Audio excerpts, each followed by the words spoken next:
Notre univers a eu un commencement. Il n'a pas toujours été là, étendu comme il l'est aujourd'hui. Imaginez tout, toutes les étoiles, toutes les galaxies, tout l'espace lui-même, comprimé dans un volume incroyablement petit. Ce point était plus petit qu'un seul atome. Pourtant, il contenait toute l'énergie et la matière qui existeraient jamais. C'était un état de densité infinie et de chaleur inimaginable. On appelle ce moment le Big Bang. Ça marque le début du temps tel qu'on le comprend, la genèse même de notre foyer cosmique, un commencement qui a préparé le terrain pour tout ce qui a suivi pendant des milliards d'années. Qu'est-ce qu'il y avait avant le Big Bang? C'est une question qui intrigue encore les scientifiques. Notre compréhension actuelle de la physique ne tient plus dans des conditions aussi extrêmes. C'est comme essayer de voir au-delà de l'horizon. Notre vue est limitée par la nature même de la réalité. Donc, la science se concentre sur ce qui s'est passé à partir de ce moment-là. Ce point minuscule, chaud et dense, a commencé à s'étendre. Pas comme une explosion dans un espace qui existait déjà, mais plutôt une expansion de l'espace lui-même. Chaque partie de l'espace a commencé à s'étirer, emportant avec elle l'univers naissant, un processus qui continue encore aujourd'hui, bien qu'à un rythme très différent. Cette expansion a été incroyablement rapide dans ses toutes premières fractions de seconde. L'univers a gonflé, passant d'une taille subatomique à quelque chose d'immense en un instant. En s'étendant, il a aussi commencé à refroidir.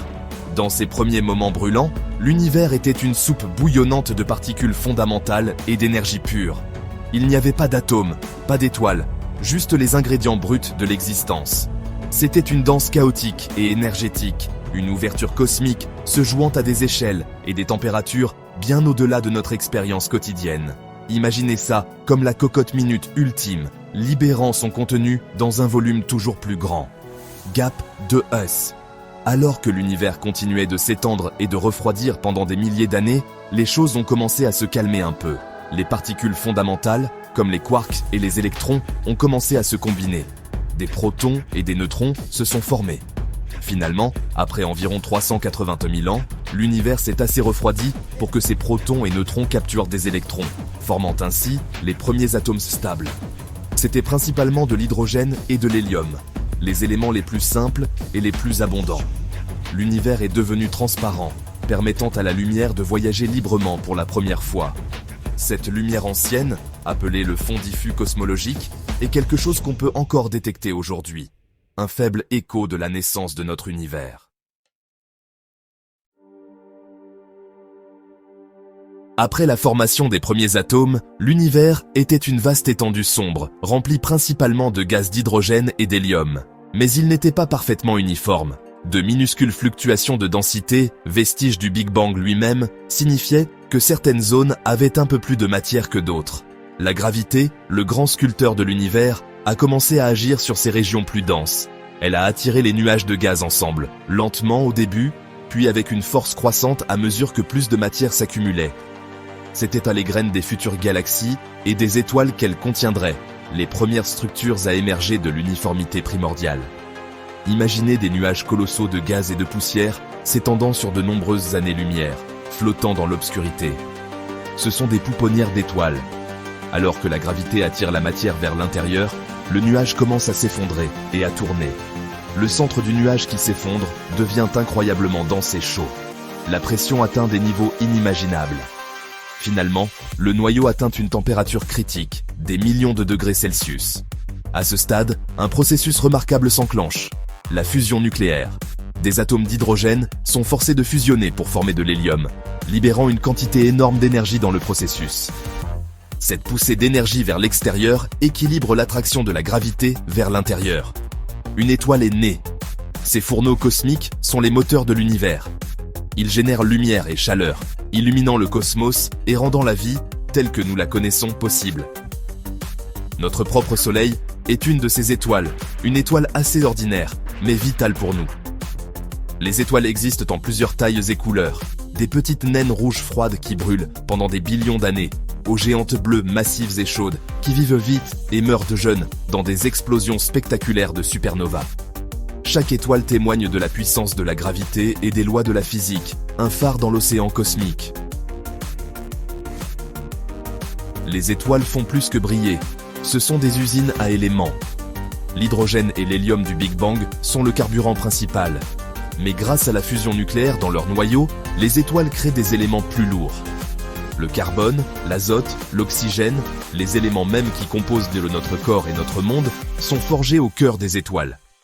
Quand les étoiles massives arrivent à la fin de leur vie, elles explosent en supernova. Ces explosions dispersent les éléments lourds, nouvellement créés loin dans l'espace. Cette poussière d'étoiles devient alors partie de nouveaux nuages de gaz, qui formeront de nouvelles étoiles, de nouvelles planètes, et peut-être une nouvelle vie. Nous sommes littéralement faits de poussière d'étoiles. Notre système solaire, y compris notre Soleil et la Terre, s'est formé à partir d'un de ces nuages enrichis de gaz et de poussière. Ce nuage était un vestige des générations précédentes d'étoiles, ensemencées avec les éléments lourds qu'elles avaient créés. Il y a environ 4,6 milliards d'années, ce nuage interstellaire a commencé à s'effondrer sous sa propre gravité. La majeure partie de la matière est tombée au centre, formant une proto-étoile qui allait devenir notre Soleil. Le gaz et la poussière restants se sont aplatis en un disque en rotation autour de cette jeune étoile. Ce disque protoplanétaire a été le lieu de naissance des planètes, y compris notre Terre. Au sein de ce disque tourbillonnant, de minuscules grains de poussière ont commencé à s'agglutiner. Les forces électrostatiques, comme l'électricité statique qui fait coller les choses, ont probablement joué un rôle au début. Ces amas sont devenus plus gros, formant des cailloux, puis des rochers, puis des corps plus grands appelés planétésimaux, certains de plusieurs kilomètres de diamètre. Grâce à d'innombrables collisions et interactions gravitationnelles sur des millions d'années, ces planétésimaux ont accumulé plus de matière. Les plus gros ont ramassé les plus petits, dégageant progressivement leurs orbites. Ce processus d'accrétion a construit les planètes que nous voyons aujourd'hui, les planètes rocheuses internes comme la Terre, et les géantes gazeuses plus éloignées. La Terre primitive était un endroit très différent du monde que nous connaissons. C'était une boule de roche en fusion, incroyablement chaude à cause de l'énergie de sa formation et de la désintégration des éléments radioactifs en son sein. Il n'y avait pas d'océan, pas de continent tels que nous les reconnaissons, et certainement pas d'air respirable. La surface était un paysage d'enfer, avec des volcans en éruption et un bombardement constant d'astéroïdes et de comètes, reste de la formation du système solaire. Cette période est parfois appelée l'Adéen, du nom d'Hadès, le dieu grec des enfers, une description qui colle bien à un environnement aussi ardent et chaotique. Un événement particulièrement violent dans l'histoire ancienne de la Terre aurait formé notre Lune. La théorie principale, connue sous le nom d'hypothèse de l'impact géant, suggère qu'une protoplanète de la taille de Mars, parfois appelée Theia, est entrée en collision avec la jeune Terre, GAP2S. Cet impact cataclysmique aurait vaporisé une grande partie des couches externes de la Terre et éjecté une vaste quantité de débris en orbite. Avec le temps, ces débris se sont assemblés sous leur propre gravité pour former la Lune. Cet événement aurait radicalement remodelé la Terre, inclinant son axe et possiblement accélérant sa rotation, influençant profondément son développement futur en tant que planète habitable.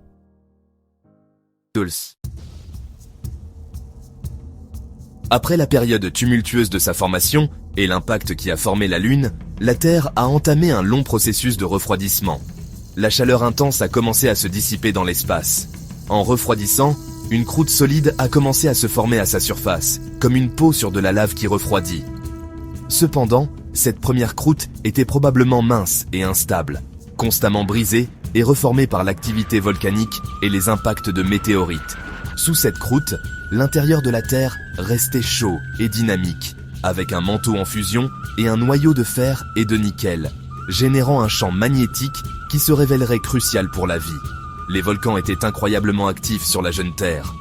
Ils crachaient d'énormes quantités de gaz de l'intérieur de la planète. Ce processus, appelé dégazage, a libéré de la vapeur d'eau, du dioxyde de carbone, du méthane, de l'ammoniac et d'autres composés dans le ciel.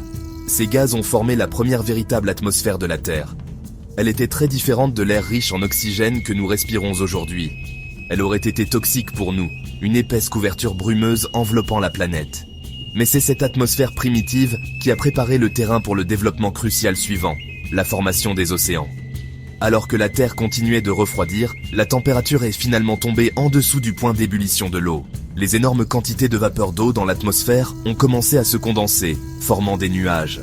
Et puis, Il a commencé à pleuvoir, pas juste une averse, mais un déluge torrentiel qui a pu durer des siècles, voire des millénaires. Cette pluie colossale a progressivement rempli les bassins en contrebas à la surface de la Terre, formant les premiers océans. Les comètes et les astéroïdes, dont beaucoup sont riches en glace d'eau, pourraient aussi avoir apporté de l'eau à la jeune Terre pendant la période de bombardement antérieure, s'ajoutant à ce déluge planétaire. Avec de vastes océans couvrant une grande partie de sa surface et une atmosphère primitive en place, la Terre se transformait en un monde aquatique. La présence d'eau liquide est considérée comme un ingrédient clé pour la vie telle que nous la connaissons. L'eau est un excellent solvant, permettant aux réactions chimiques de se produire, et elle fournit un environnement stable. La Terre avait atteint un point critique. Elle avait les matières premières et les conditions de base. Eau liquide, une atmosphère, aussi différente soit-elle, et une source d'énergie du Soleil et de sa propre chaleur interne. Le décor était planté pour l'un des plus grands mystères, l'origine de la vie.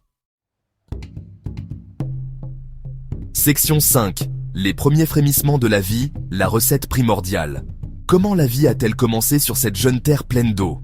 C'est l'une des questions les plus profondes en science, et, on n'a pas encore toutes les réponses. Cependant, les scientifiques ont développé des théories convaincantes basées sur la chimie et la géologie. L'idée dominante est que la vie est apparue à partir de matières non vivantes, suite à une série d'étapes chimiques, dans un processus appelé abiogenèse.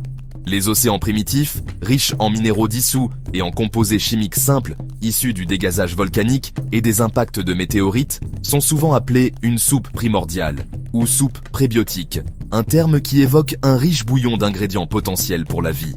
Cette soupe primordiale contenait de l'eau, du méthane, de l'ammoniac, du dioxyde de carbone et d'autres molécules simples. Ce qu'il fallait, c'était une source d'énergie pour déclencher des réactions chimiques. Cette énergie aurait pu provenir de plusieurs sources. Les éclairs étaient fréquents dans l'atmosphère primitive.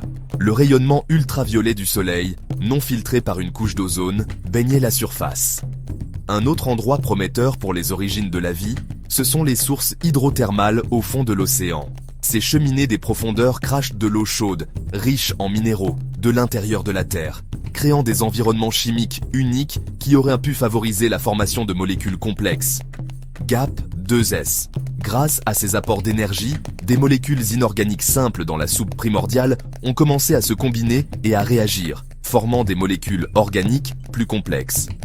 Des expériences, comme la célèbre expérience de Miller-Urey dans les années 50, ont montré que les acides aminés, les éléments de base des protéines, pouvaient se former spontanément dans des conditions simulant la Terre primitive. D'autres expériences ont produit des nucléotides, les éléments de base de l'ARN et de l'ADN, les molécules qui transportent l'information génétique. Ces éléments de base de la vie s'accumulaient probablement dans les océans primitifs, les étangs, ou peut-être dans des minéraux argileux qui peuvent aider à les concentrer. L'étape cruciale, passer d'une soupe de molécules organiques aux premières cellules vivantes, est encore un grand domaine de recherche. Un développement clé a dû être l'apparition de molécules capables de se répliquer elles-mêmes, transmettant leur information. L'ARN est un candidat pour une molécule autoréplicante précoce, ce qui mène à l'hypothèse du monde à ARN. Finalement, ces systèmes autoréplicants se sont retrouvés enfermés dans des membranes, formant les premières cellules primitives. Ce n'étaient pas des cellules comme on les connaît aujourd'hui, mais de simples protocellules, de minuscules bulles séparant un environnement interne du monde extérieur, capables d'un métabolisme de base et de reproduction.